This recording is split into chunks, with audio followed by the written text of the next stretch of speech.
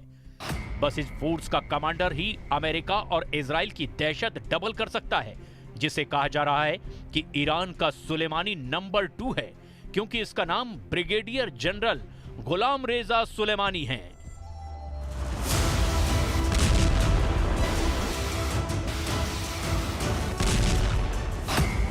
गुलाम रेजा सुलेमानी ने 2001 से 2004 के बीच फज्र डिवीजन की कमान संभाली है। गुलाम रेजा सुलेमानी ने 2004 से 2006 के बीच ईरान की थरलल्लाह डिवीजन का नेतृत्व किया है। इसके बाद 2006 से 2008 तक इमाम हुसैन डिवीजन की कमान भी गुलाम रेजा सुलेमानी के पास रही। इसके बाद अगले 11 सालों तक यानी 2008 से 2019 तक खामनेई ने ब्रिगेडियर जनरल गुलाम रेजा सुलेमानी को साहिब अज जमान कोर का नेतृत्व सौंप दिया। 2019 के बाद से सुलेमानी नंबर 2 के पास बसिज फोर्स की कमान है और ये फोर्स खामनेई की बहुत खतरनाक सेना मानी जाती है।